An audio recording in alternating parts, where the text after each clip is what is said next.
Warning: the following images and video contain graphic content. Viewer discretion is advised. Imagine being taken to a room in a dark, decrepit building. Imagine being pinned down on the floor.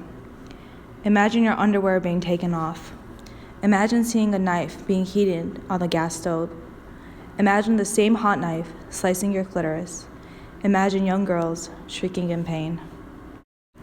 This is what happened to Masuma Ranalvi. She was caught 42 years ago, but she still remembers that day clearly. My mom told me, "Come, I'll take you out and buy you chocolates." I happily went with her. She took me to Bori Mohalla in Mumbai, a cluster where 90% Boras lived. We went into this dark, decrepit building. I imagined being taken into a room. The curtains were drawn. She said, "Lie down." Like an obedient child, I lay. My grandmother was holding my hands. An oldish woman pulled down my pants. I started crying. Grandmom said, "Don't worry. It will be over in a jiffy." I shrieked in pain. I experienced a sharp shooting pain, and she put some black powder there. I came home and cried and cried and cried. 150,000 to 200,000 young girls are at risk of having this traumatic experience around the globe. This is commonly known as female genital mutilation, a cultural practice of cutting part or all of the external female genitalia in order to prevent sexual desires. It predominantly occurs in Africa, the Middle East, and Asia on girls ranging from infancy to 15, without anesthetic and consent. The World Health Organization states it is estimated that more than 200 million girls and women alive today have undergone female genital mutilation.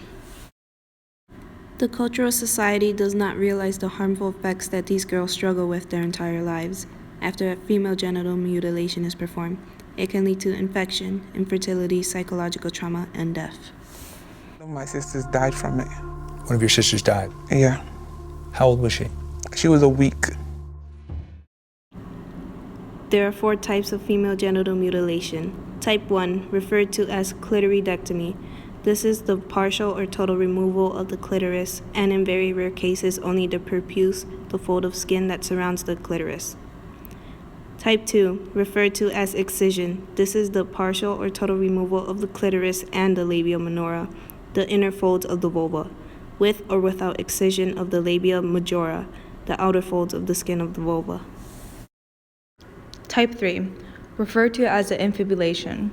This is a narrowing of the vaginal opening through the creation of a covering seal. The seal is formed by cutting and repositioning the labia minora or labia majora, sometimes through stitching with or without clitoridectomy.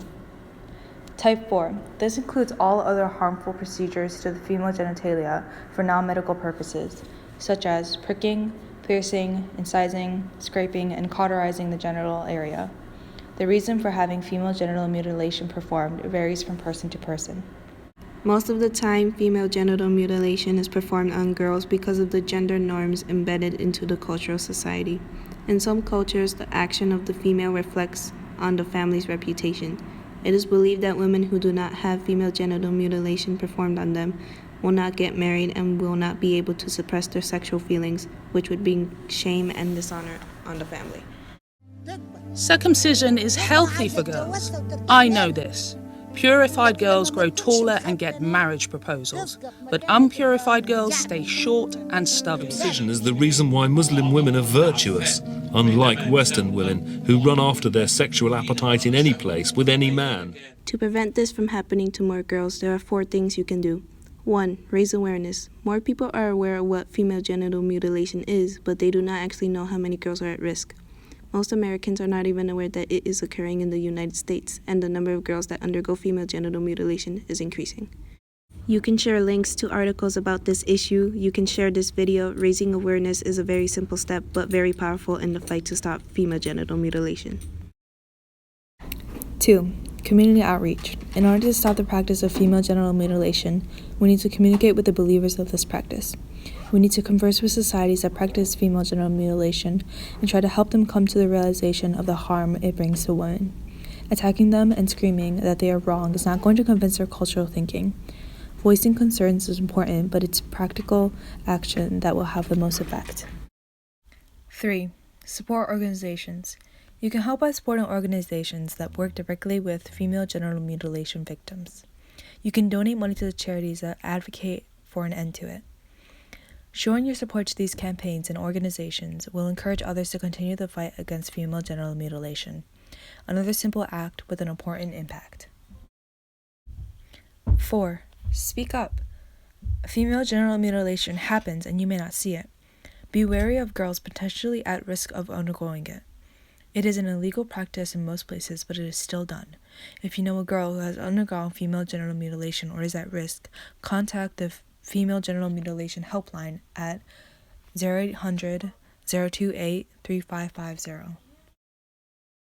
These are websites to organizations that you can visit to learn more about female genital mutilation. The websites can be accessed in the description box.